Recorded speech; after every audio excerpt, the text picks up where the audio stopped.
Some things have just become synonymous with the United States of America. Apple pie, the bald eagle, and maybe, most importantly, the Dallas Cowboys. The team has held the title of America's team for over 40 years and shows no sign of willingly giving it up. However, they now might have some challengers for the name. After all, what could be more American than a small Wisconsin town owning the Green Bay Packers? Does any team have better traveling fans than the Pittsburgh Steelers? And who could be more popular than the New England Patriots, the most successful team ever? So with all this competition, are the Cowboys still America's team? To truly know, we have to go back to when, and most importantly, why the Cowboys were given this nickname back in 1979. Now, for most of the 1978 season, the Cowboys were riding high. They were the reigning Super Bowl champs, made the playoffs for the 11th time in 12 seasons, led the NFL in points scored, and became the first franchise to make 5 Super Bowl appearances. But it all fell apart when the Cowboys lost to the Pittsburgh Steelers in Super Bowl 13. After the Super Bowl loss, NFL Films employee Bob Ryan was working on the team's annual highlight reel and trying to come up with a title that reflected an amazing team who just had an unfortunate finish. He had originally suggested Champions Die Hard, but Cowboys management wanted to go in a different direction. Eventually, Ryan came up with these now iconic lines. They are the Notre Dame of professional football, a national team whose popularity extends from coast to coast. No matter where the Cowboys travel, there are always friends to greet them. Their players are heroes to the young, and their success and style has gained them a following across the United States. They appear on television so often that their faces are as familiar to the public as presidents and movie stars. They are the Dallas Cowboys, America's team. When later asked about this film's title, Ryan said he was inspired by the team's overwhelming popularity. They had legions of fans across the country. They were a team that you either loved or hated, so it was based more on fact than on fancy. This was not something I said, oh, this would be something strange to do.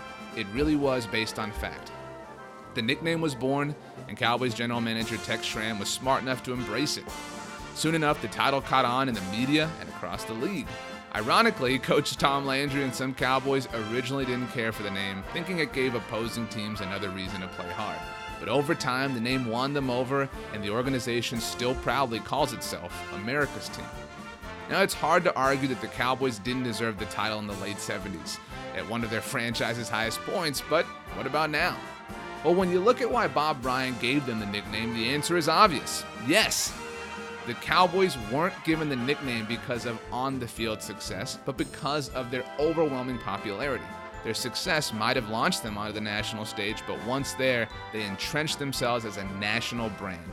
And not even their own mediocrity in recent years can take that away. The evidence overwhelmingly supports the Cowboys for being America's team. Maybe, most obviously, the Cowboys are valued as the most valuable sports team in the entire world. You heard that right. Not just the NFL, but the world. In Forbes' annual 2018 list, the Cowboys were appraised at being worth $4.8 billion. The second closest NFL team was the New England Patriots at a mere $3.7 billion. That's over $1 billion less than the Cowboys. To put that in perspective, the $1.1 billion difference could pay Tom Brady's $15 million salary for the next 73 years.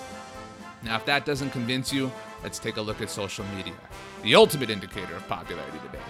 Every year, MVP Index evaluates all major U.S. professional sports teams and determines which team has the most valuable social media based on reach, engagement, and mentions. In 2018, the Dallas Cowboys were the highest valued NFL team, with an estimated value of $173.3 million just for their social media. It makes sense when you realize the Dallas Cowboys have a combined reach of 15.3 million followers, one of the highest amounts in the entire league. If you still aren't convinced that the Cowboys deserve the title of America's team, then let's take a look at an annual report from Emory business professor Mike Lewis. Every year, he evaluates all 32 NFL teams on 3 categories to determine the brands with the best fan bases. He evaluates each team on fan equity, social media equity, and road equity, which basically means how fans support the team financially at home, how willing fans are to engage online, and how well fans travel to away games. To no one's surprise, this year the Cowboys topped the overall rankings again by scoring first for fan equity, second for road equity, and third for social media equity. He breaks it down more specifically in his 2018 report. The underlying data reveals why Dallas does so well. The Cowboys' average home attendance usually leads the league, fans are willing to pay high prices, and the team's Twitter following is exceptional. The Cowboys are America's team. So there you have it. When you look at the Cowboys' continued popularity in the modern era, there's no way you can argue they aren't still America's team. Being America's team isn't about how many rings you've won, but instead about how many fans you've won. And whether you judge it by social media followers, financial value, or fan commitment, the Cowboys simply lead the league. America's team.